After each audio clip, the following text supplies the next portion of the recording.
Hello friends, welcome back to my channel study corner. Friends, मैं रिचा, हमारी current की ये क्लास है।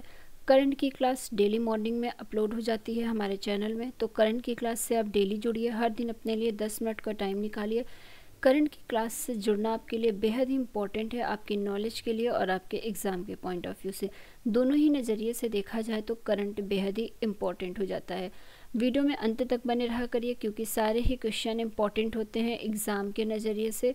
आप किसी भी कॉम्पिटिटिव एग्ज़ाम में बैठने वाले होंगे, लाइक एज किसी टीचिंग से related exam, KVS, TSSB, LT grade, TGT, PGT, सभी में ही करंट का सिलेबस है, या तो फिर UPPSC, UPSSC या SSC, रेलवे, बैंक, इन सभी एग्ज़ाम में करंट आता ही आता है। किसी में 10 नंबर का, किसी में 30 नंबर का। तो करंट की क्लास से आपको डेली अपडेट रहना पड़ेगा। बेहद ही इंपॉर्टेंट वीडियो होता है। हमारे सारे ही क्वेश्चन एग्ज़ाम के ही नज़रिए से सेट किए जाते हैं, इसलिए वीडियो में अंत तक बने रहा करिए। और अगर वीडियो पसंद आ जाए तो वीडियो को लाइक कर दीजिए, शेयर कर दीजिए अपने फ्रेंड्स और फैमिली मेम्बर्स में। और अगर आपने चैनल को सब्सक्राइब नहीं किया है तो चैनल को सब्सक्राइब कर लीजिए, बेल आइकॉन के बटन को ऑन कर दीजिए, ताकि कोई भी वीडियो अपलोड हो तो उसका नोटिफिकेशन आप तक पहुंच जाए। आज है 14 अक्टूबर 2020। 14 अक्टूबर 2020 से रिलेटेड हर वो इम्पोर्टेंट पॉइंट और फैक्ट हम जानेंगे जो हमारे एग्ज़ाम के लिए इम्पोर्टेंट हो जाता है। सबसे पहला क्वेश्चन और बेहद इम्पोर्टेंट क्वेश्चन है, हाल ही में अंतर्राष्ट्रीय बालिका दिवस कब मनाया गया? बात हो रही है international day of the girl child की। तो यह कब सेलिब्रेट किया जाता है? यह हर साल 11 अक्टूबर को सेलिब्रेट किया जाता है।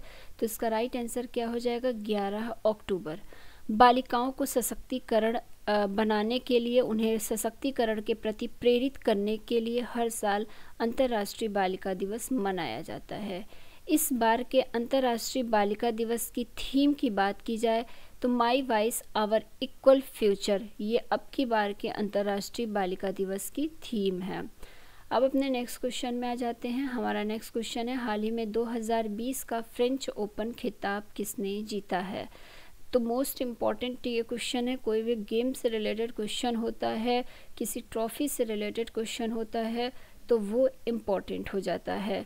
यहाँ पर 2020 का फ्रेंच ओपन खिताब की बात की जा रही है, तो इसे किसने जीत लिया है? इसे राफेल नडाल ने जीता हुआ है। और किसे हरा कर? तो नोवाक जोकोविच को हरा करके राफेल नडाल ने 2020 का फ्रेंच ओपन खिताब जीत लिया है। राफेल नडाल की बात की जाए तो ये इनका 13वें नंबर का फ्रेंच ओपन खिताब है, तो ये भी ध्यान रखिएगा, इन्होंने ही इसको जीत लिया है। 2020 के फ्रेंच ओपन खिताब में ये पुरुषों की कैटेगरी में तो राफेल नडाल ने जीता है। अगर महिलाओं की कैटेगरी की बात की जाए तो 2020 के फ्रेंच ओपन खिताब को ईगा स्वियाटेक ने जीता है। किसने? ईगा स्वियाटेक ने महिलाओं की कैटेगरी में 2020 का फ्रेंच ओपन खिताब जीता है।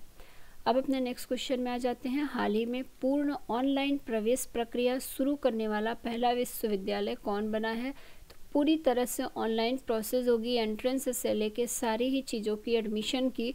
तो यह पहला ऐसा विश्वविद्यालय कौन बन गया है? DU बन गया है। दिल्ली यूनिवर्सिटी ऐसा पहला विश्वविद्यालय बन गया है जो कि पूरी तरह से ऑनलाइन एंट्रेंस की प्रोसेस कराएगा। तो इसका राइट आंसर B हो जाएगा। नेक्स्ट क्वेश्चन है, हाल ही में प्रधानमंत्री नरेंद्र मोदी ने विजय राजे सिंधिया के सम्मान में कितने रुपए का स्मारक सिक्का जारी किया है? तो विजय राजे सिंधिया के सम्मान में प्रधानमंत्री नरेंद्र मोदी ने कितने रुपए का सिक्का जारी किया है? तो इसका राइट आंसर C हो जाएगा। 100 रुपए का सिक्का PM मोदी के द्वारा जारी किया गया है। विजय राजे सिंधिया हैं कौन? तो यह ग्वालियर की राजमाता हैं। इन्हीं के सम्मान में यह सिक्का, इनकी पुण्यतिथि में आयोजित यह स्मारक सिक्का जारी किया गया है। नेक्स्ट क्वेश्चन है, हाल ही में द खालिस्तान कॉन्स्पिरेसी नामक पुस्तक किसने लिखी है? तो इस बुक की बात की जाए तो इसके राइटर का नाम पूछ रहा है। द खालिस्तान कॉन्स्पिरेसी नामक पुस्तक, इसको लिखा है GB सिद्धू ने। GB सिद्धू, इसका राइट आंसर C वाला हो जाएगा। GB सिद्धू ये रॉ के पूर्व चीफ हैं, इन्हीं के द्वारा इस पुस्तक को लिखी गई है।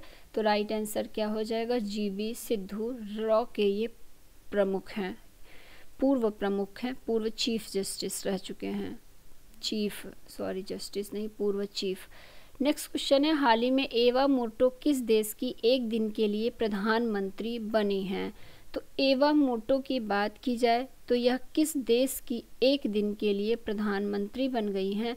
तो इसका राइट आंसर फिनलैंड हो जाएगा। एवा मोटो ये 16 साल की एक बालिका है, 16 साल की एक बच्ची है। इस बच्ची ने लैंगिक समानता के प्रति जागरूकता बढ़ाने के लिए बहुत ही अच्छा कार्य किया था। इस वजह से एवा मोटो को फिनलैंड देश का एक दिन के लिए प्रधानमंत्री बनाया गया है। तो इसका राइट आंसर फिनलैंड हो जाएगा। बाकी आपसे सीधे नाम पूछ ले सकता है कि फिनलैंड की किस बच्ची को एक दिन के लिए प्रधानमंत्री बनाया गया है, या किस देश की किस बच्ची को एक दिन के लिए प्रधानमंत्री बनाया गया है। तो क्वेश्चन की कई प्रकृति होती है, किसी भी तरह से पूछ सकता है। आपको चीज़ें पता होंगी तो क्वेश्चन कैसे भी बने कोई गलती नहीं होगी। अब नेक्स्ट क्वेश्चन है, हाल ही में ब्रिटेन के मिशन द्वारा आयोजित वार्षिक प्रतियोगिता के तहत किस भारतीय युवती को एक दिन के लिए ब्रिटेन की उच्चायुक्त बनाया गया है?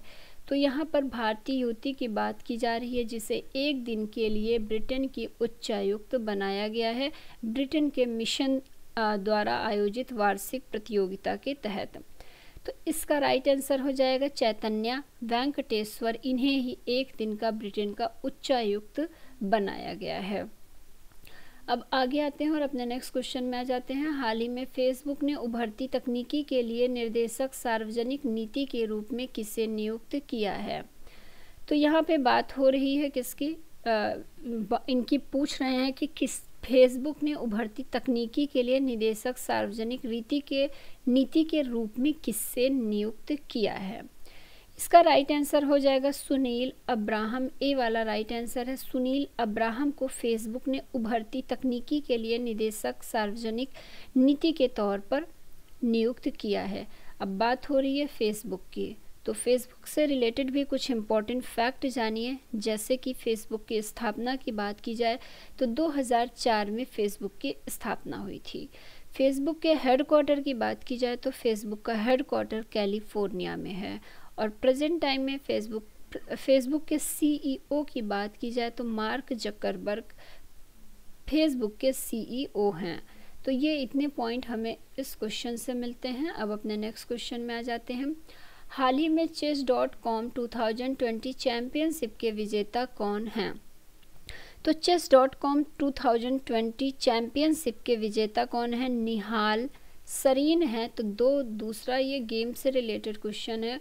ऊपर हमने नोवाक जोकोविच का देखा था, अब यहाँ पर क्या है, यहाँ पर chess.com की बात की जा रही है। chess.com 2020 चैंपियनशिप के विजेता कौन है? तो ये निहाल सरीन है। इसका राइट आंसर क्या हो जाएगा? ए हो जाएगा। अब आगे आते हैं और नेक्स्ट क्वेश्चन में आ जाते हैं। हाल ही में किस राज्य सरकार ने वृक्ष प्रत्यारोपण पॉलिसी को मंजूरी दी है? तो वृक्ष प्रत्यारोपण पॉलिसी को मंजूरी दिल्ली राज्य सरकार ने दी है। इसका राइट आंसर दिल्ली हो जाएगा। ये अब दिल्ली राज्य सरकार क्या करेगी कि कहीं से भी अगर किसी पेड़ को उखाड़ना है किसी वजह से, अभी तक क्या था, पेड़ को काट दिया जाता था अगर सड़क बन रही है या घर निर्मित हो रहा है तो, लेकिन अब वृक्ष प्रत्यारोपण पॉलिसी के तहत क्या होगा, अगर कहीं भी ऐसी नौबत आती है कि पेड़ को कटना है तो उस जगह से पेड़ को जड़ से उखाड़ा जाएगा और उसको दूसरी जगह लगा दिया जाएगा, प्रत्यारोपण उसका कर दिया जाएगा। तो यही है वृक्ष प्रत्यारोपण पॉलिसी। इसमें जड़ सहित पेड़ को उखाड़ कर दूसरी जगह उसको लगा दिया जाएगा। तो इसको शुरू करने वाला कौन बन गया है? राज्य सरकार, दिल्ली राज्य सरकार इसको शुरू करने वाली पहली राज्य सरकार बन गई है। अब बात हो रही है दिल्ली की, तो दिल्ली में ही भारत का पहला प्लाज्मा बैंक स्थापित है। तो ये इम्पोर्टेंट क्वेश्चन है और अच्छा भी क्वेश्चन है। नेक्स्ट क्वेश्चन है, हाल ही में किस राज्य ने वन आधारित घरेलू उद्योग की स्थापना के लिए निवेशकों को आमंत्रित करने का निर्णय लिया है? तो यहाँ पर वन आधारित घरेलू उद्योग की स्थापना की बात की जा रही है। तो इसका राइट आंसर हो जाएगा मध्य प्रदेश। मध्य प्रदेश ने क्या किया है? वन आधारित घरेलू उद्योग की स्थापना करने के लिए निवेशकों को आमंत्रित करने का निर्णय लिया है। अब बात हो रही है मध्य प्रदेश की, तो मध्य प्रदेश से रिलेटेड कुछ फैक्ट जानिए। जैसे कि मध्य प्रदेश की कैपिटल की बात की जाए तो मध्य प्रदेश की कैपिटल क्या होगी, भोपाल होगी। मध्य प्रदेश के गवर्नर की बात की जाए तो आनंदीबेन पटेल मध्य प्रदेश की गवर्नर हैं। मध्य प्रदेश के सीएम की बात की जाए तो शिवराज सिंह चौहान मध्य प्रदेश के प्रेजेंट टाइम में सीएम हैं। अब मध्य प्रदेश से रिलेटेड कुछ करंट को देखते हैं। तो अभी हाल ही में किल कोरोना अभियान की शुरुआत मध्य प्रदेश में हुई है। मध्य प्रदेश से ही संबंधित है रोको टोको अभियान। चरण पादुका अभियान का संबंध भी मध्य प्रदेश से ही है। मध्य प्रदेश ने निष्ठा विद्युत मित्र योजना की शुरुआत की है। मध्य प्रदेश ने कुशल श्रमिकों के लिए रोजगार सेतु योजना की भी शुरुआत की है। मध्य प्रदेश ने स्टूडेंट्स के लिए एक ऐप को लॉन्च किया है, टॉप पेरेंट ऐप। ये स्टूडेंट के लिए होगा। मध्य प्रदेश ने बुजुर्गों को सहायता प्रदान करने के लिए संकल्प योजना की शुरुआत की है उमरिया जिला से। मध्य प्रदेश में ही जीवन शक्ति योजना की भी शुरुआत की गई है, जिसमें महिलाएं मास्क बनाएंगी। तो ये कुछ इम्पोर्टेंट करंट से रिलेटेड फैक्ट था मध्य प्रदेश का।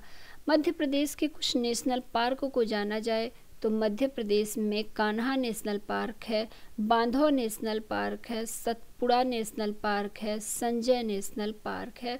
तो इन सभी नेशनल पार्क का संबंध कहाँ से है, मध्य प्रदेश से है। अब हमारा लास्ट क्वेश्चन का देख लेते हैं क्या है। हाल ही में स्वामित्व योजना के तहत संपत्ति कार्ड के वितरण कार्यक्रम का शुभारंभ किसने किया है।